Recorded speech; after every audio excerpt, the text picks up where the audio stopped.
Halo semuanya, perkenalkan nama saya Niputu Syifa Melani Putri dengan NIM 0552811365 dari Prodi Sistem Informasi di UPBJJ Denpasar. Pada video praktik kali ini, saya akan melakukan perintah-perintah berikut pada Command Line Prompt atau CMD pada sistem operasi Windows. Jadi di sini adalah perintah-perintah yang akan kita lakukan pada praktik kali ini. Jadi kita langsung saja untuk membuka command line prompt-nya. Di sini saya ketikkan cmd. Kemudian kita buka sebagai administrator. Baik, ini adalah tampilan dari command line prompt-nya sebagai administrator. Selanjutnya kita akan melakukan perintah-perintah yang ada di sini. Pertama itu adalah change directory atau disingkat dengan cd, di mana cd ini berfungsi untuk mengganti directory saat ini. Misalkan saat ini kita berada pada Windows System 32, misalkan kita ketik cd, kemudian di sini config seperti ini. Oke, config seperti ini. Maka saat ini kita akan berada pada directory Windows System 32 config seperti ini. Dan untuk keluar dari directory ini, kita ketikkan cd kemudian titik 2. Oke, akan seperti ini kita sudah keluar dari directory config. Selanjutnya adalah cls. Cls ini digunakan untuk meng-clear tampilan command prompt-nya. Oke, seperti ini sehingga lebih bersih ya. Kemudian yang selanjutnya itu adalah cls, tanda tanya seperti ini. Jadi simbol slash dan tanda tanya di sini itu akan menampilkan fungsi dari perintah yang ada di depannya, itu cls seperti ini. Kita enter, maka di sini akan ditampilkan clear the screen seperti ini. Kemudian selanjutnya itu adalah dir, sama juga seperti sebelumnya, seperti ini. Ini akan menampilkan directory-nya. Fungsinya itu adalah untuk menampilkan list file dan subdirectory.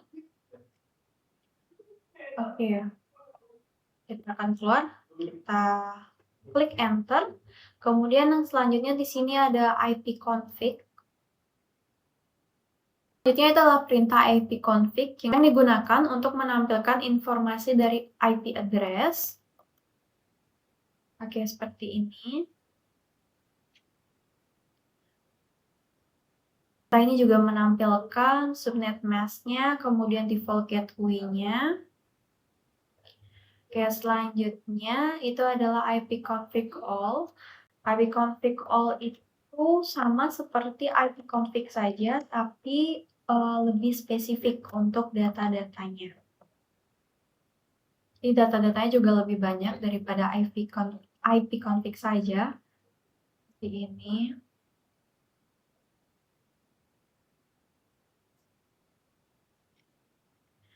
Oke, selanjutnya itu sama seperti sebelumnya, ipconfig slash tanda tanya seperti ini. Di sini akan ditampilkan informasi mengenai ipconfig dan berisi panduan-panduan untuk menggunakan ipconfig-nya. Seperti ini. Oke, selanjutnya itu adalah ipconfig release.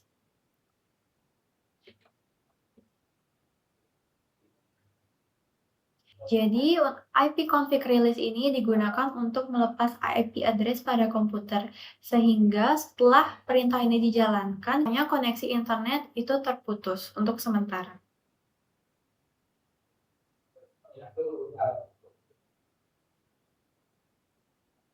Oke, selanjutnya itu adalah ipconfig/renew.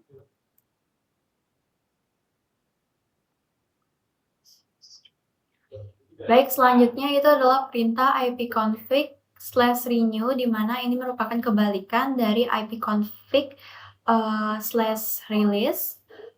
Perintah ini akan meminta IP address baru dan biasanya dijalankan setelah ipconfig/release yang telah kita lakukan sebelumnya.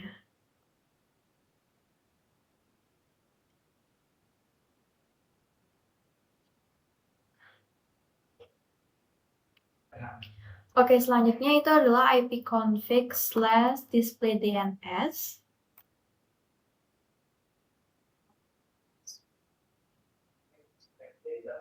Jadi DNS ini adalah domain name system.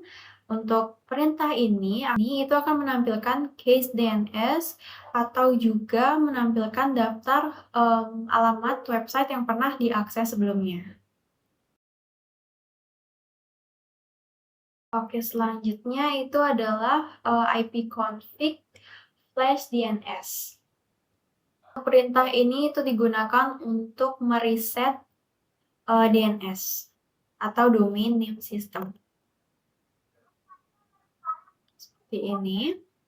Selanjutnya ipconfig register DNS. Untuk perintah ini digunakan untuk mendaftarkan DNS pada server.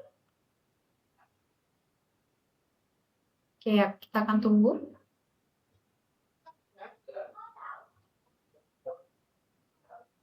Oke, ini sudah. Jadi kita perlu menunggu itu sekitar 15 menit jika ada error. Yang selanjutnya itu adalah ping. Jika perangkat itu saling terhubung dan kita melakukan perintah ping di sini, maka perangkat yang lain itu akan mengirimkan ping kembali atau feedback.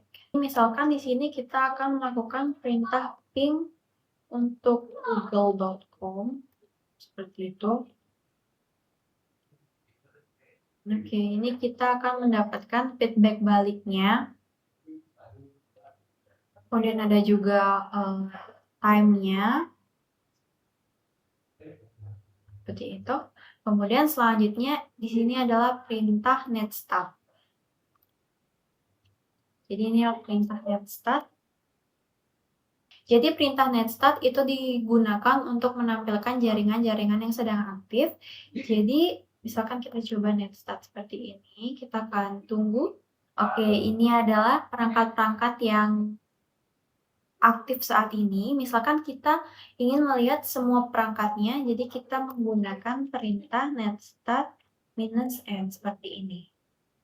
Oke, sama seperti ini yang sebelumnya. Jadi ini semua perangkat yang sedang aktif saat ini. Kemudian di sini adalah tracer. Jadi di sini perintah tracer itu digunakan untuk melacak jaringan mana yang terjadi delay seperti itu. Misalkan di sini adalah tracer, kita tambahkan google.com. Oke, jadi ini adalah hasilnya dari tracer Google dan dapat lihat di sini adalah ada simbol-simbol bintang seperti ini. Itu artinya masalahnya itu ada di bagian yang ini. Oke, selanjutnya itu adalah heading. Pathing ini adalah perintah gabungan antara tracer dan juga ping yang digunakan untuk mengukur network latency dan juga network loss. Oke, kita perlu menambahkan IP di belakangnya. Di sini misalkan saya menggunakan google.com. Oke, sepertinya ini sudah. Kita bisa close saja dengan Ctrl+C. Kemudian selanjutnya itu adalah NSLOOKUP. Jadi NSLOOKUP ini adalah perintah yang digunakan untuk menampilkan informasi nama DNS pada server. Jadi misalkan di sini saya mau masih mengenai nama server dari Google. Jadi di sini itu adalah type ns google.com. Oke, ini adalah nama servernya, kemudian address-nya seperti ini. Selanjutnya itu adalah perintah netsh. Jadi untuk perintah netsh ini digunakan untuk mengatur konfigurasi Windows. Jadi misalkan kita ingin melihat password Wi-Fi, kita bisa melakukan dari sini. Jadi perintahnya itu adalah netsh VLAN show profile name. Kemudian name ini adalah nama dari WiFi yang akan kita lihat passwordnya. Misalkan di sini yang saya gunakan itu adalah Studio 2 seperti itu. Kemudian key clear. Oke, jadi ini adalah tampilannya. Jadi untuk password WiFi kita dapat lihat di security settings yaitu key content. Seperti itu. Selanjutnya ada perintah root. Jadi ini adalah perintah untuk mengatur routing table di mana kita bisa menambah, menukar atau menghapus. Kemudian kita dapat melihat, jadi di sini saya tambahkan print. Jadi perintah root print ini digunakan untuk menampilkan semua perintah saat routing table.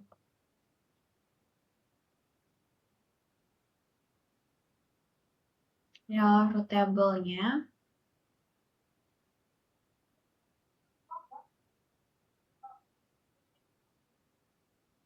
Seperti itu.